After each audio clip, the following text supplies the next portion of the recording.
Broadcasting live from Blade Runner Hong Kong, this is Pop Culture Reference, your one-stop reference for all things pop culture.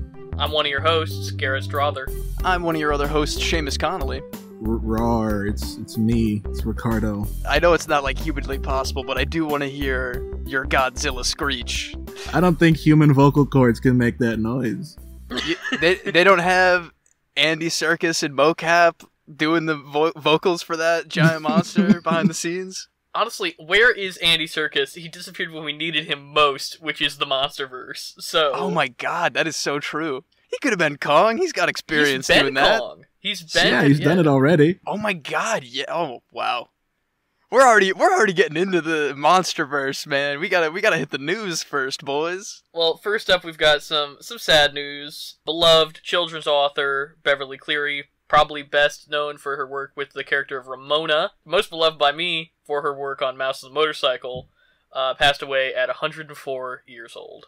Wow. God. 104. Truly, that is so impressive. And considering she wrote like 50 books, like she is so accomplished and like part of so many generations of childhood reading. It's sad to see her go, but wow, does she leave a legacy behind. I'm also a fan of the Mouse and the Motorcycle, but fond memories of like 3rd grade English class, everybody just listening to our teacher read a Ramona book out loud and just, loved it.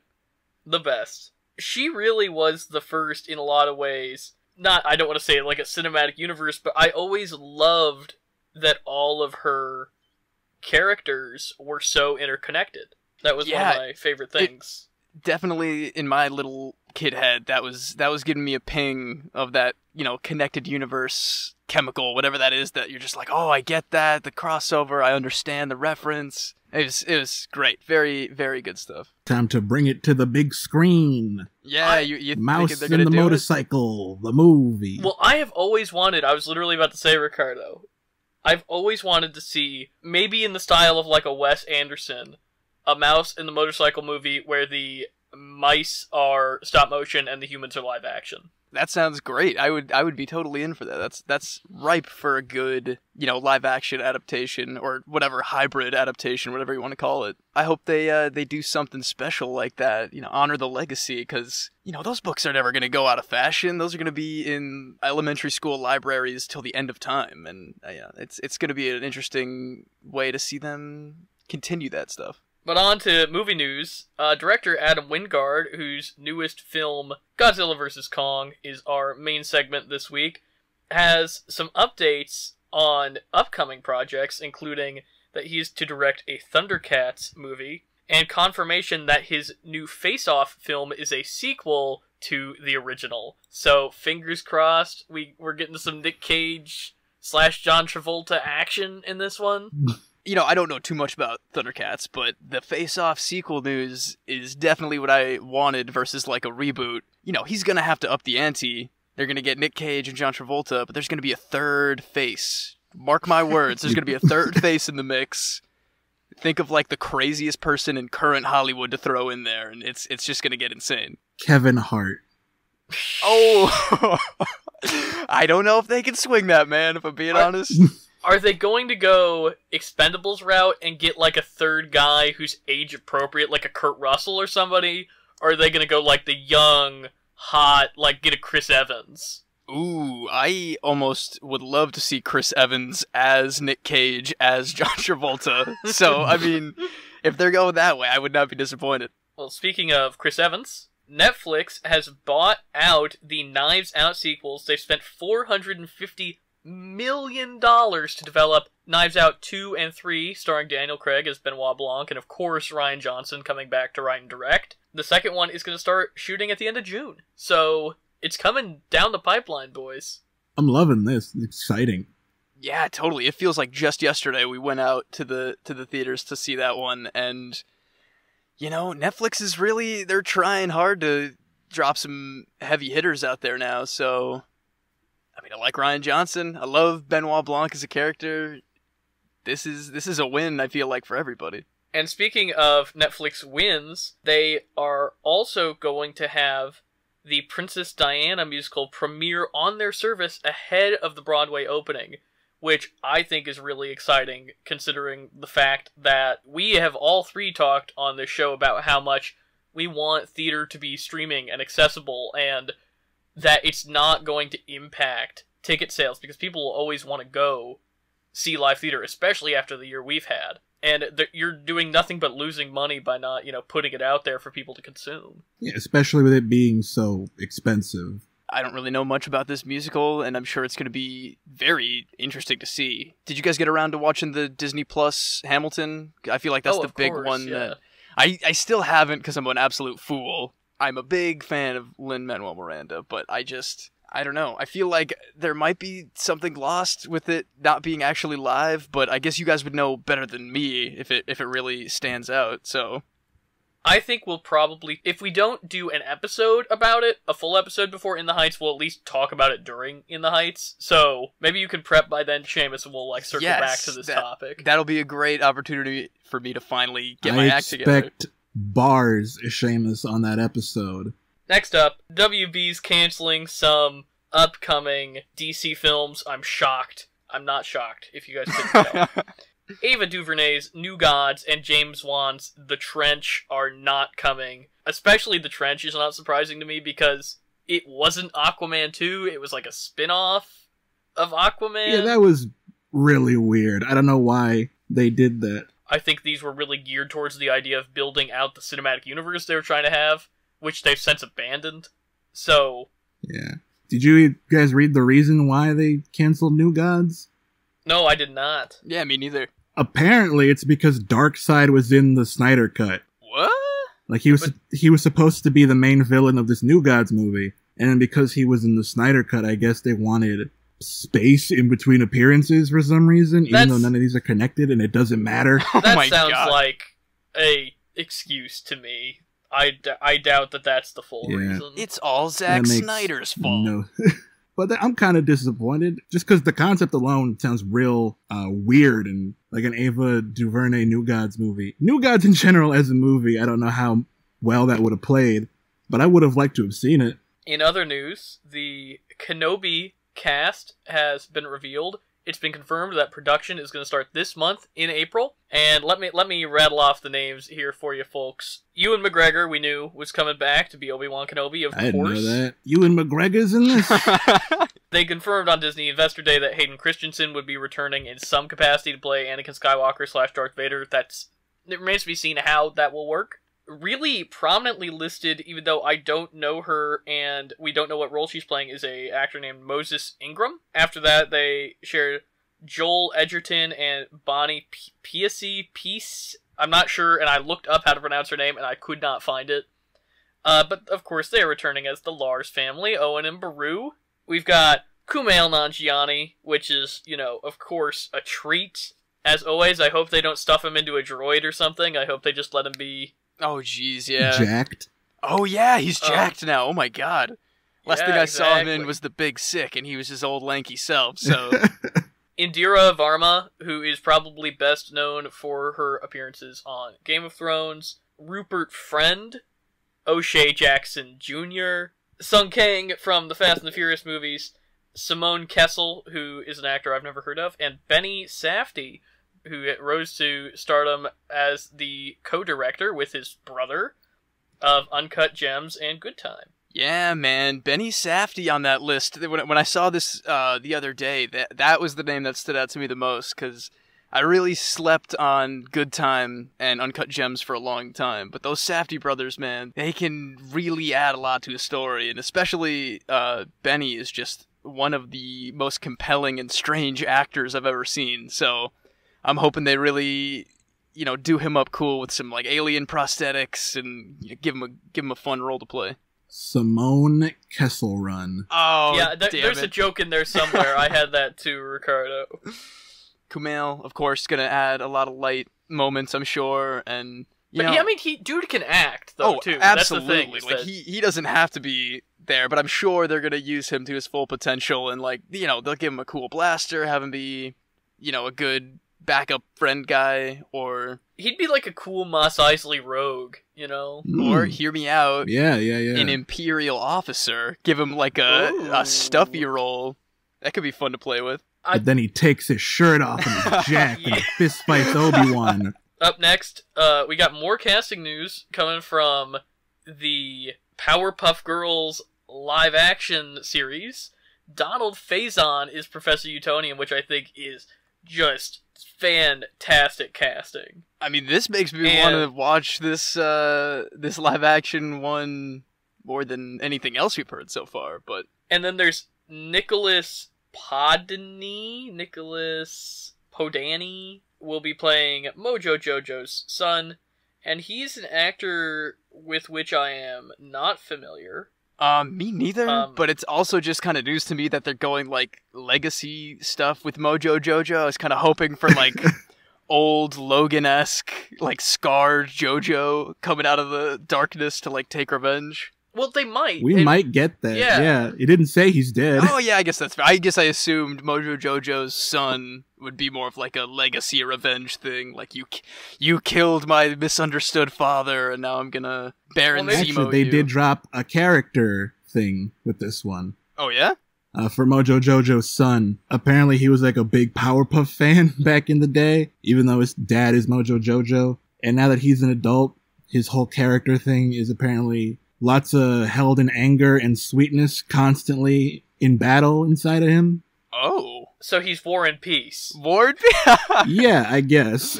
Oh, man. It's never confirmed if they're still monkeys, and I don't trust CW to get that right. Oh, so. Dude, if they bungle that, I will be very sad. It looks really promising, yeah, so I'm excited to see and hope the JoJos are still monkeys. Moving on to Lego Star Wars The Skywalker Saga. This game's been delayed like 5 times. And it was I didn't even know that. Yeah, it was supposed to come out like over a year ago, and now it was supposed to come out in spring 2021. It has been delayed indefinitely, as has me spending $70 on the Deluxe Edition. So, I mean, I don't really care how long this game's delayed, as long as it works when I get it. Like, that's what I'm saying, man. I feel a little scared if it's gonna get like the Cyberpunk treatment, where they're just trying to do so much and like make good on so many promises about how like massive this game is gonna be, and then it's just gonna get released with so many bugs that it won't be playable until a year later. I'm all for like the delaying of games if that's the time they use to like improve it and stuff. But on the other hand, it's a Lego game. It's all of the movies, though. Like, what are you doing? It's supposed to be super ambitious, Ricardo. It's like every movie, every character, all rebuilt. I think there's like 12 planets that you can explore, like 500 characters that you can play as. I couldn't imagine getting all the true Jedi and mini kits in a game like that. That's going to be daunting. I'm so excited, dude. They don't have Rogue One and Solo, I assume, since it's the Skywalker Saga, right? Well, there's character packs that are going to come with the Deluxe Edition. For Rogue One, Solo, The Mandalorian Season 1, The Mandalorian Season 2, The Bad Batch, interestingly enough, and a couple other ones that I can't remember off the top of my head, but I kind of wonder if down the line, if they release this massive game, and it does well enough, and they have those character packs, they might do some DLC where you could get, you know, a Solo level or a Rogue One level. And actually, if you get Lego sets in real life, there's a few specific Lego sets that you can redeem codes for that you get that set in the game. Oh yeah, I remember you mentioning that, and I think that's the coolest. That's the coolest cross promotion ever. You telling me I can digitize my Legos? I'm talking like you go buy that Razor Crest, Ricardo, at the Lego store, you open it up and you put the code in the Lego Star Wars The Skywalker Saga, and you could be Anakin Skywalker, young, you're like, this is pod racing, baby. Decimating Sebulba. That's a really good idea. Right? I'm totally, and you know, if that is a success, maybe that drives their sales, maybe they do another Lego Indiana Jones revival, maybe. Oh, dude, I'm hoping, I would, big fingers crossed on that one. Totally, yeah. We talked about it before. There's talks of a new Indiana Jones game. Who's to say it's not the ultimate Lego Indiana Jones? It's just a Lego game? Bethesda's developing a Lego Indiana Jones game. Surprise. Perfect. Last up, San Diego Comic-Con is, for some insane reason, going in person Thanksgiving weekend, which is just a terrible idea on so many levels. What part of that sounded like a good idea? There's no way in my mind. I get maybe opening in November because hopefully we'll get like vaccinations more out there by then. Who knows what'll happen by November? But Thanksgiving weekend, really? Yeah. Okay, you could be with your families, or you could come to Hall H and see what Marvel's cooking this year, boys. Oh my god. Here's my theory with this, because they just announced like a month ago that they were going to be doing it virtually, right? So I really kind of think that Disney came to them, or, I mean, it could be any company, but, I mean, Disney's the most likely scenario, I think, and they were like, we're just moving our slate around, and we're delaying everything, you know, Black Widow isn't coming out for months now, and Shang-Chi won't even know when that's happening, so what if you did Comic-Con in November and we drop, like, all our big stuff at Comic-Con explicitly? Because we're not going to be ready for a July virtual Comic-Con. There's a world where this is, like, the first, like, successful big event that, like, we're really turning back to normal stuff again, but... Yeah. You know, there's also a huge chance... What keeps it from being that is the Thanksgiving bit, because like one of the busiest times of the year. They're doubling down, man. They're going hard. Let's move on to our main segment.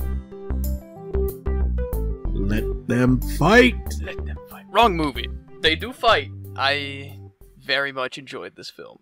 I had a great time. Yeah, I think if you're only going into this looking for monster action, it totally delivers on big monkey punch stuff. Like, that... What more do you want? It's called Godzilla versus Kong. Yeah, I'm really glad that they took a page from the Kong Skull Island action style and not the Godzilla King of the Monsters action style, so I can actually tell, you know, what's going on and who is where and why. Yeah, definitely. That being said, I did feel like this third act was where I lost this movie a little bit. We'll talk about that more in spoilers, because a lot of the action felt samey at the end, and the plot twists kind of came out of nowhere, or were too obvious, like one of the two. And I feel like this movie, despite, like, delivering really solid action, could have been even better with another script pass. Yeah, you're probably not wrong. I feel like my expectations for this movie going in were not, you know, sky high. I really liked Skull Island, and I really like the second Godzilla, the King of the Monsters, and I guess I really wasn't looking for much from Millie Bobby Brown to begin with, and like the... I'll be honest, I didn't know she was going to be in this. Yeah, me neither, actually. My expectations were definitely exceeded, if not just because I was expecting monster action, and I got more of that better quality monster action, I guess I should say, than I was really expecting. This movie might have some of the dumbest nonsense I've ever seen, but I can't say I didn't enjoy myself. I had a ton of fun. I was in the fight, man. I was like, oh, what's gonna happen? See, that's I was cheering. That's my big issue with this movie, is I felt like there was literally no tension. I really wish that they'd worked on the script just a little bit more and again, I'm gonna get into, in spoilers, how I probably would have fixed it. I definitely don't want to bog it down with too much, like, King of the Monsters had that, it's 2.5 hour runtime with way too much people and everything. Like, I don't want that. Something similar to, like, how Kong Skull Island is really good at integrating the human characters into the action more, and also the fact that they're archetypes, so that they give them, like, nice little arcs that you can actually follow, but that you don't have to spend a ton of time in being invested in. Yeah, really, the only real new character that I thought, you know, maybe had a little more to it, that they didn't even follow through on too much, was the podcast guy. Brian Tyree Henry. I really liked him a lot, and his whole shtick in this movie, and, you know, I'm already venturing into more plot-specific stuff, but, yeah, like, the main, like, villains, quote-unquote, that weren't, big ol' kaijus were just like, oh yeah, that guy's gonna stick around for like 20 minutes. That's the thing, there's literally no interpersonal conflict in this movie, and again, I don't want King of the Monsters. I don't want crazy Vera Farmiga trying to destroy the world and all this. Like, I don't need that, but I do... They clearly set stuff up at the beginning that they don't really pay off in any meaningful way at all, and I think that's really highlighted by the fact that Millie Bobby Brown's character does not feel consistent with her character for the last movie in any capacity. They just put her in there because she's Millie Bobby Brown. In the last movie? Wait, what'd you say, Ricardo? Hey, listen, I'm not going to say it was good, but they did put in the work in King of the Monsters to give her a backstory and a personality, and in this movie, it's gone. It's completely inconsistent. They have her dead brother, they have her situation with her mom, and her conflicted feelings with her father that are resolved at the end of the last movie, and then they don't do any work to maintain that continuity. I don't want to hear, like, does it matter? He doesn't have a character in the last movie. She does. It's a bad character that they could have actually gone and made better, but I really don't want to hear screenwriting cheapened to that point, because really, she does. And I mean... And I want to talk about a movie like a movie. And definitely, I think that, you know, I really didn't care much about... Should we get into a little bit about what is this about so I can tell my feelings about Millie Bobby Brown's stuff? I think so. I think we should, because I think we'll be more adequately able to discuss, like, how that could have been fixed and how those characters could have been more compelling if we just mark spoilers. So, yeah, overall, if you want to watch monsters punch each other and probably be on your phone for a little bit, this is a good movie. Yeah, I agree. And to the point of the parts where you might be scrolling on your phone a little bit, we get our little Stranger Things sequence with Millie Bobby Brown and the kid from Deadpool 2, who I like, but again is just kind of like there for the comic relief, with the other podcast guy who's there also for comic relief. You know, they could have, and you know, they put in Friday Night Lights coach in there for like 2 minutes of total screen time. Literally like 2 minutes. Like, I don't even understand. That's my big problem with this movie, is why have 1,000 characters if you're not going to do anything with any of them? It probably could be, you know, like 20 minutes shorter. So yeah, let's talk spoilers, because, I mean, and we'll get into some of the other stuff, but while we're on Millie Bobby Brown and Brian Tyree Henry, the thing that really bothered me about the way that storyline was written is because it could have been engaging if I felt like any of them had more emotional stakes in it, but again, there was no interpersonal conflict going on between any of the characters. And even the stuff that they set up with Brian Tyree Henry's dead wife and his whole conspiracy business, like, they could have had more of a reason that he was going into conspiracies. Like, did Godzilla kill his wife? Did Apex kill his wife? Like, what's going on there? Nothing with that. They could have had a nice moment where Millie Bobby Brown was like, I lost people too, and it's about, like, doing right by them, and, like, I'm glad that you're, you know, anything. Like, literally just, like, one scene of any kind of character work between the two of them, and stuff that was already established in the last movie with Millie Bobby Brown, that they've then just shirked off because it's like, oh, she's like a rebellious kaiju girl. Yeah, man. Yeah. Really, for a minute there, when they're talking to Mr. Evil Apex Man, this is getting a little bit ahead of myself. I really thought she was gonna get in the pilot seat, if you know what I mean. Just like really. Yeah, right. I was ready for it too, like trying to. But then, you know, that would have just been more like Stranger Things. Millie Bobby Brown's got like extra abilities because she's doing stuff, but even, like, you know, we've got this new girl, the Iwi girl, Gia, who has this connection with Kong, and that's one of the best parts of the movie. And we'll get into that more in a minute, but I thought maybe that they were going to do some kind of foil system where Millie Bobby Brown was going to develop some kind of relationship with Godzilla, because we know that she already does have the sympathy for Godzilla from the last movie. Oh, yeah. Like, again, we don't bring over any of that, and so it's just like Millie Bobby Brown has nothing to do. Whereas if they'd rooted that character's storyline in her character established in the last movie, much more compelling and exciting things could have happened, as opposed to just like, oh yeah, we're back in the secret base with the characters I don't care about. Yeah, man. There's that whole like emotional moment too, where she's like back with her dad, who like we didn't know or care that the dad was like worried that much, you know, like looking for her at all. But I want to really talk about just the stuff that I liked about this more than the stuff I disliked, because for sure. I definitely took away a lot more positives because of my expectations of big monster fighting, and I really got a lot of what I wanted, and we get like 3 solid rounds between these boys, and you know, like you said, Garrett, before, they do it in the way where you can see what's going on, you understand what's happening. They do a great starting fight on the ocean, which I thought was a lot of fun in the water. My money this whole time was on Godzilla. And I know we had the whole theory of like they're just gonna Batman v Superman it, and it's not really gonna be a to the death match, and there's some kind of satisfaction. I loved that Godzilla was like the weird heel. I loved him just beating the crap out of Kong on the ocean, and the disregard for human life in these movies, just like it keeps getting cranked up every movie we watch, I feel like, and I'm loving that too, where yeah, they really show the magnitude of the destruction, but we don't mind too much. We're here for the destruction, and I really liked it. Yeah, the third act for me is where that lost me a little bit, where I was like, they just keep toppling skyscraper after skyscraper, and it felt like the end of Man of Steel to me, where I'm just like, okay, I get it. Yeah, like, a little bit. Like, it's enough. I want to touch back on the ocean fight for a minute, because I thought that was probably my favorite part of this whole movie. Well, that is one of the two favorite parts of this whole movie for me. I especially like there are a lot of really interesting visual references in this movie. Like, they've got Godzilla attached to the anchor of the wreckage of one of the battleships, Jaws, so you can track him through the water. And when he atomic breaths the aircraft carrier, Kong jumps off it like John McClane. The slow-mo jump. Oh, man. And then the last one I want to talk about is like a two-part visual reference, which we kind of referenced ourselves in the broadcasting live. The fact that the Apex Corporation has this weird Terrell pyramid over Hong Kong for some reason. How else are you supposed to know that's the evil layer, man? That's like as obvious as it gets. When Mechagodzilla comes, which we haven't really touched on Mechagodzilla too much.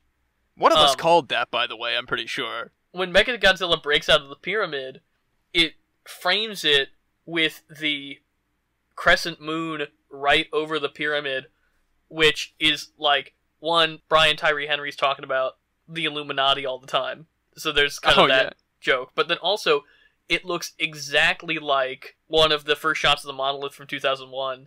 And obviously, the big symbolism with that movie is twofold. One, that it's like humanity's technology overstepping its bounds and becoming sentient and being this next step in evolution that we don't understand.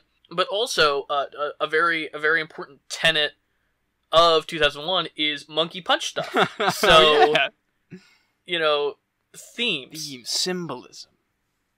Man, what did you got? I was real pumped when we get to the Hollow Earth, and we kind of get to see, like, the Temple of Kong, whatever you want to call it. He gets that sick, like, vertebrae spine axe that he charges up Kong. Yeah, I was all about that. Definitely, Ricardo, I know that was like a rubbing your hands together moment of like, oh, here we go, man, here it is. Yeah, I really like that it was one of Godzilla's little backplates. I think that was really cool, the whole stuff with the axe. And even as dumb as it was, Godzilla breathing down to the center of the earth. Everything having to do with Hollow Earth is really stupid, but I liked it. It was fun. I love it. It's more that Jules Verne stuff we got from the only part I liked of King of the Monsters was the Jules Verne stuff. So having more of that, I am all about it. And their stupid little, like, flying Y-wings, like, what? The little pod things that I just kind of go along with. Yeah, gravity switches real fast, sure.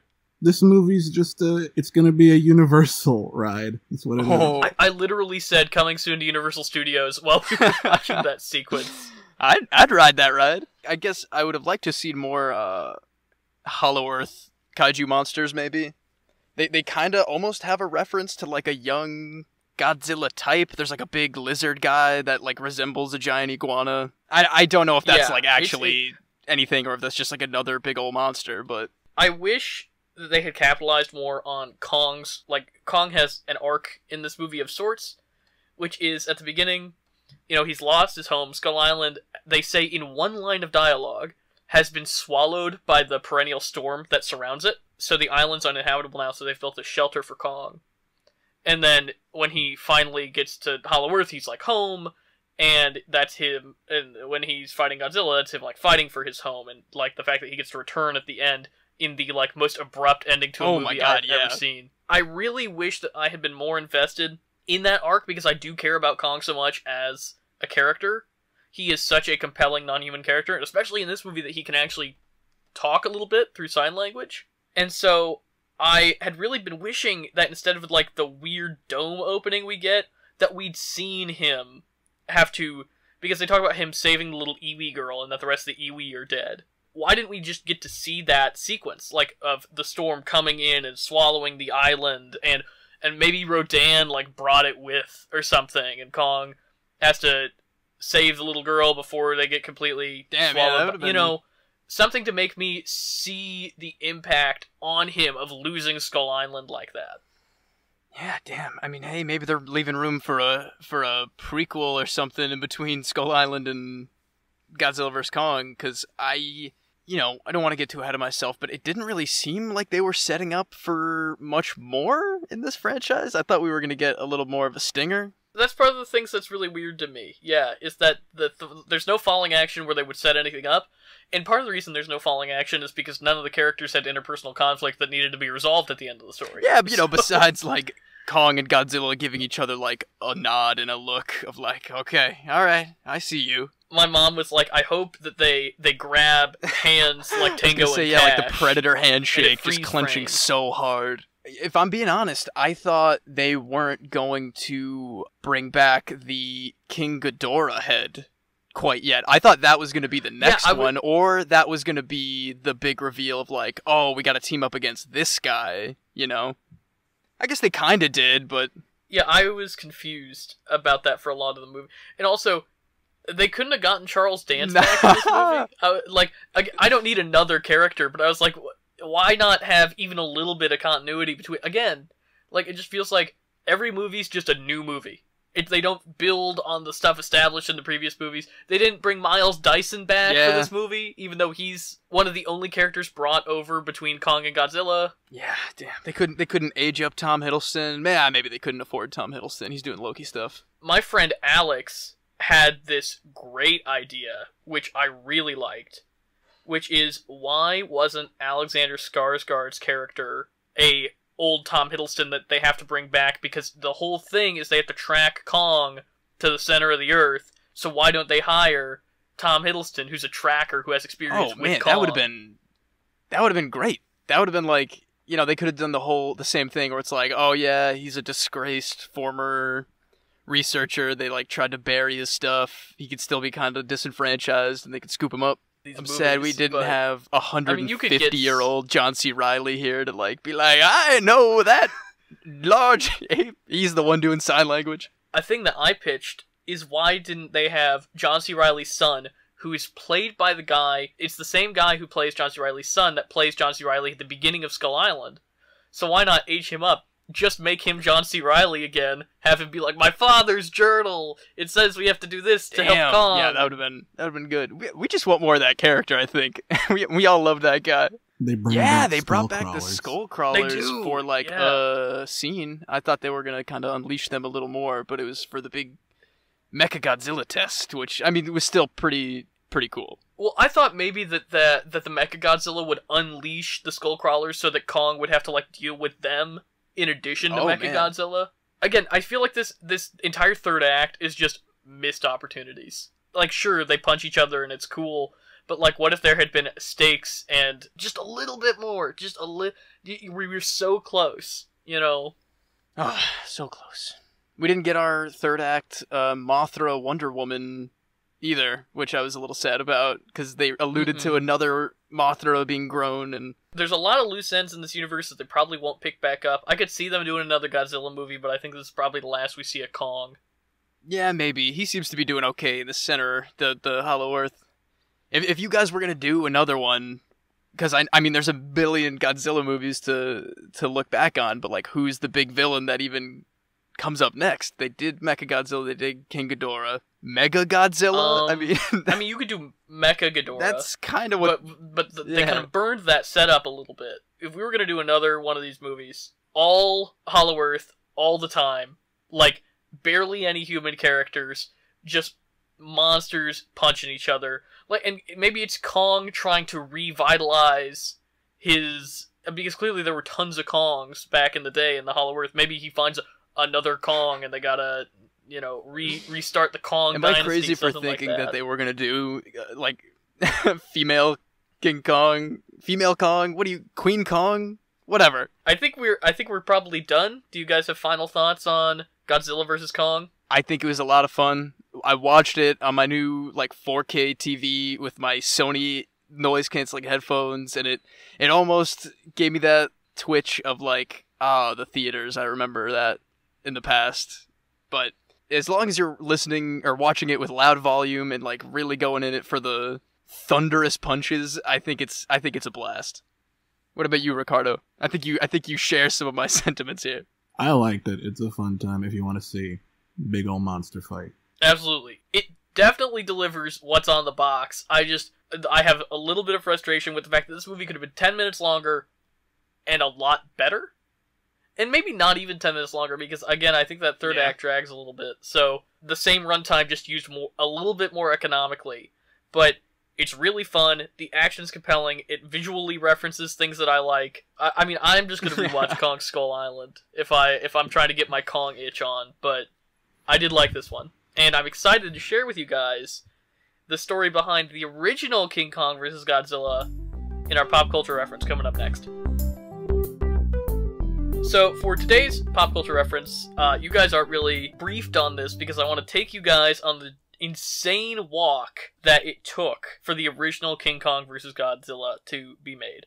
Are you guys ready to go on a journey? Lay it on us, man. Let's do it. So, you guys obviously know the 1933 original King Kong. Of course.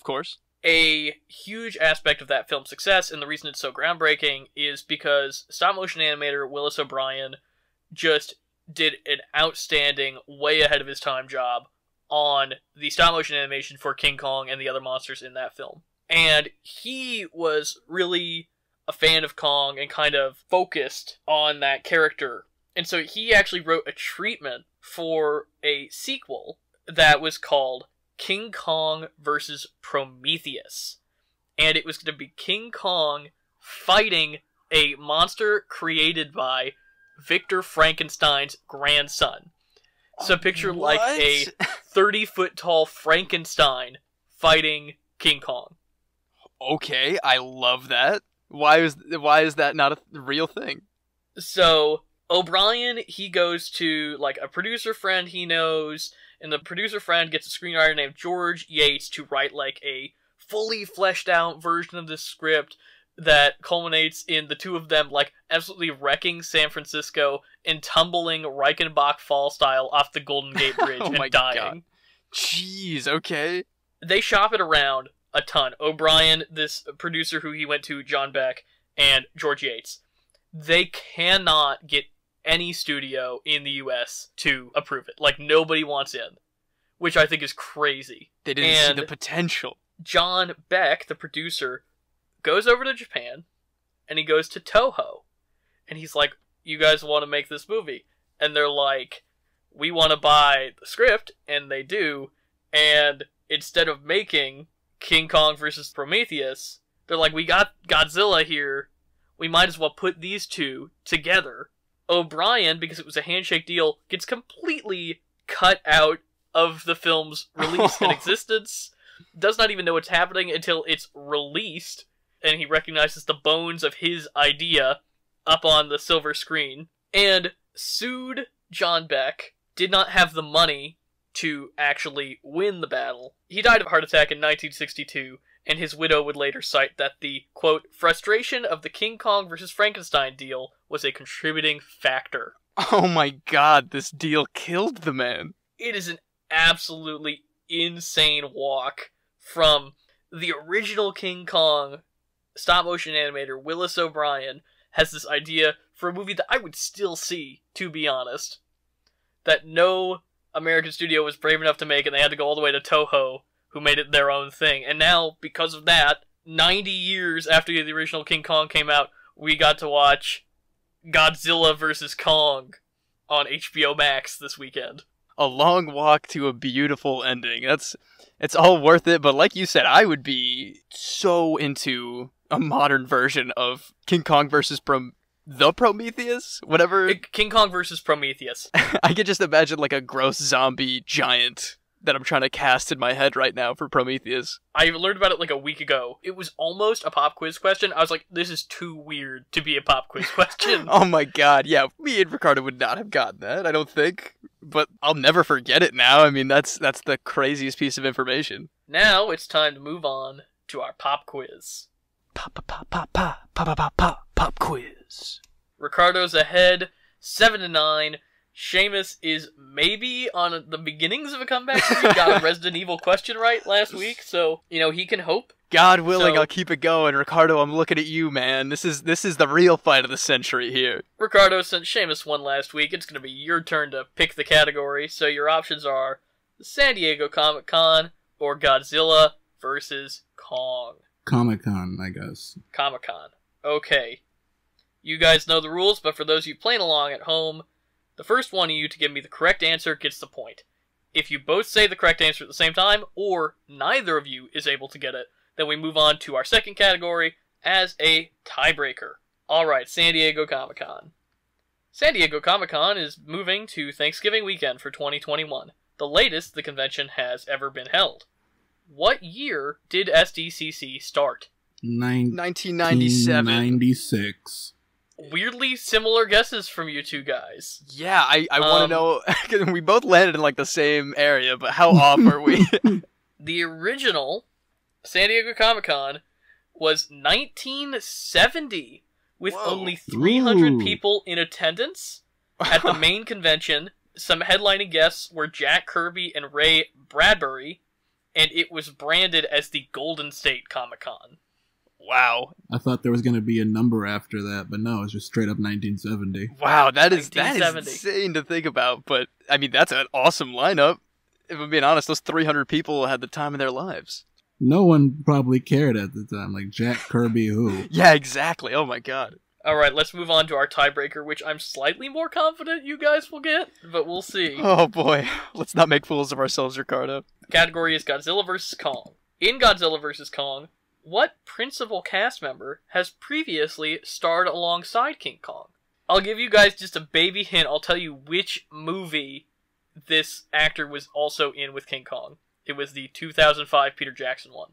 I only remember like 3 actors from that movie, dude.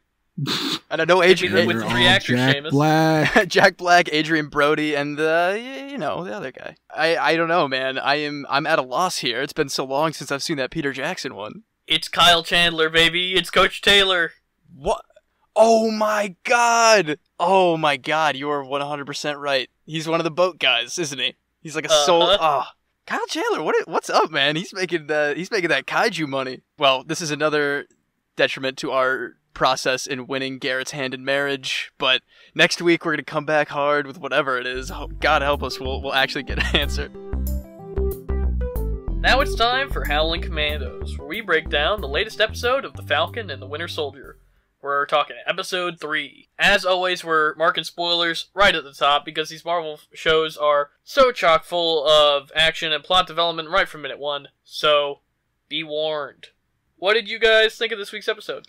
Zemo sucks and I love him. I was gonna say, right? That's like literally what I was about to blurt out. Like, how much do you love Prime Evil Zemo? He's so cool.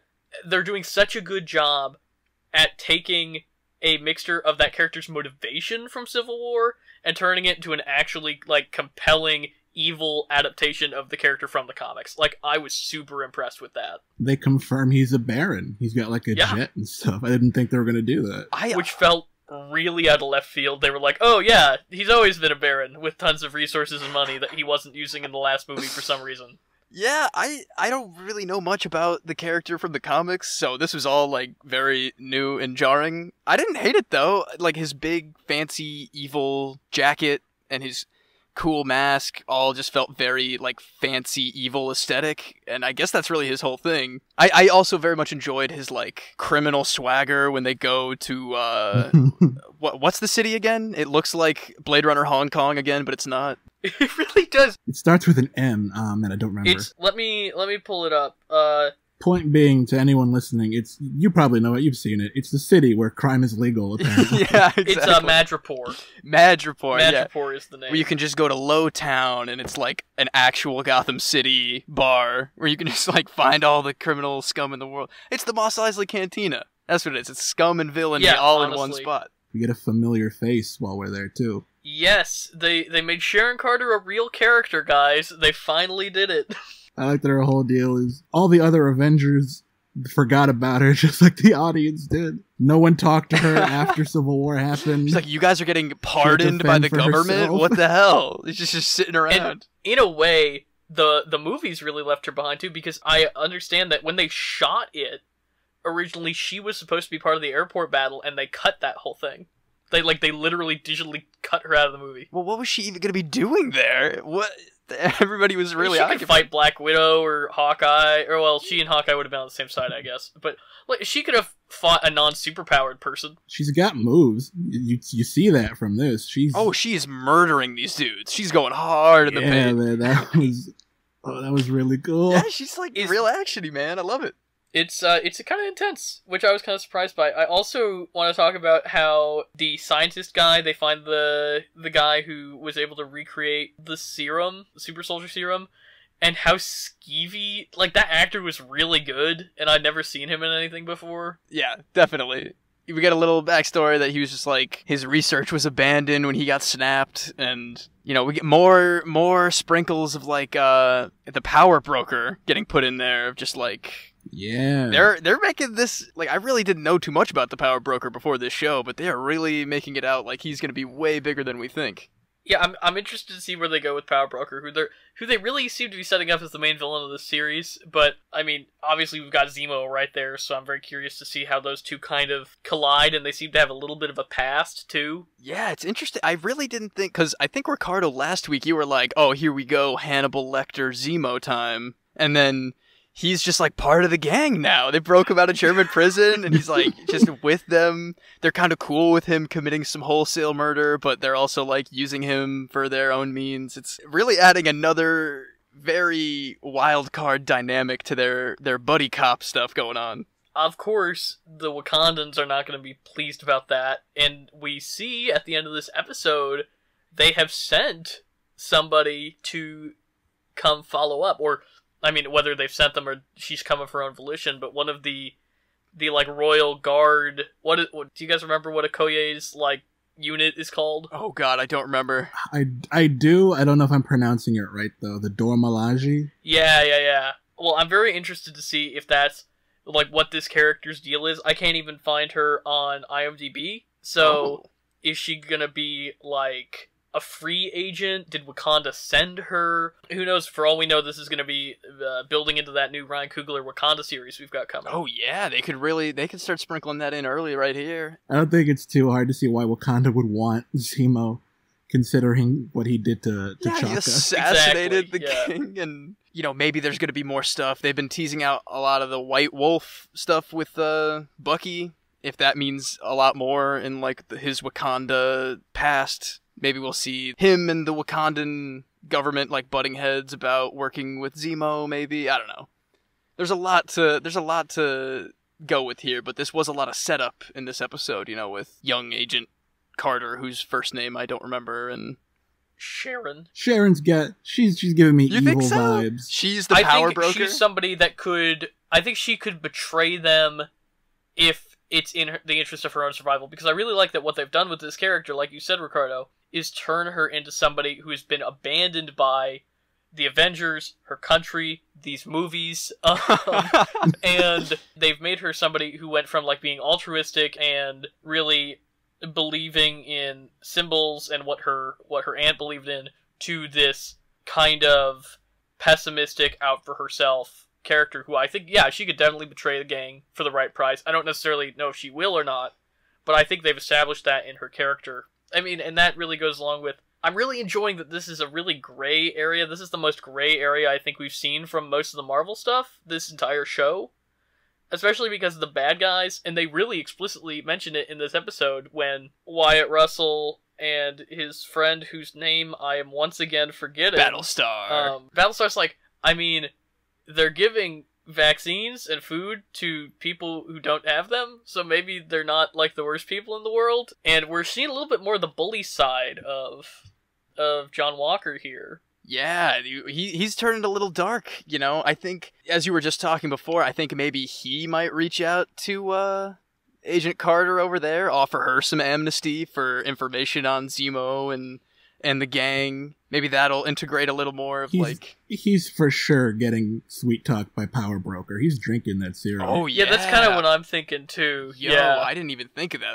That's good. Wait, the ultimate endgame in this is that John Walker has to meet Star-Lord, and we have to have, like, a weird moment where we have both of Kurt Russell's sons. Oh, yeah. You know, honestly, the crux of this third episode, it felt like a lot of setup, but even with the smallest amount of screen time yet, John Walker has just been a bastard. Just, like, almost more so than the first two episodes for me. Like, I've been I've been giving him such a chance, but that "do you know who I am" thing really, really got me. And, you know, I'm ready to see this man get just demolished and get that shield taken away from him. I don't know if he'll die in this series or just like turn into a bigger threat down the line. I hope Wyatt Russell sticks around in the MCU to some capacity, but I'm excited for next week. Everything they're setting up more and more of, I'm into.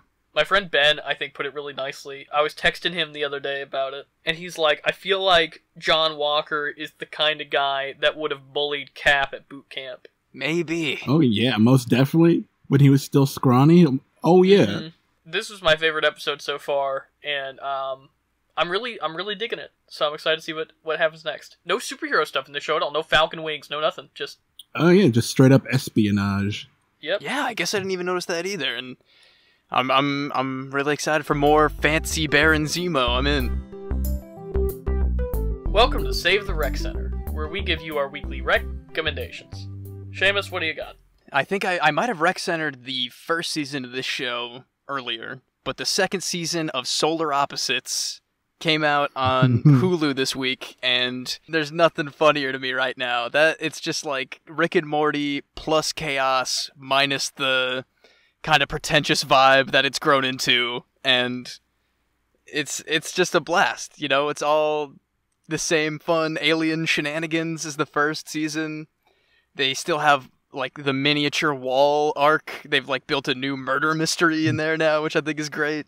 I haven't finished it yet, but I mean, it is just hilarious and disgusting, and I don't know, maybe it is just the fact that it is the humor of like a Rick and Morty type show without all the accoutrement of like more of a toxic fan base. So I highly recommend the second season from what I've seen so far, and you know, it's all on Hulu right now, so you can binge it. All right, boys, who's up next? I've got a Vigi game I've been playing lately. As I've said before on this podcast, my room is basically a time portal to 2013. So I've been playing some old PS3 games, and I'm currently playing Batman Arkham Origins, the bastard stepchild to the Arkham franchise. Wow, the weird, removed, semi-canonical? Is it canonical with those Arkham games? It is. It should be. It's got the Arkham name to it, but whenever they do the re-releases, it's never included. They never talk about it. Wow, that is the strangest choice. But I mean, if you're enjoying it, I guess that's all there is to it. I think at the time when it came out, it wasn't like the next chapter in that ongoing story. It wasn't a revolutionary or anything.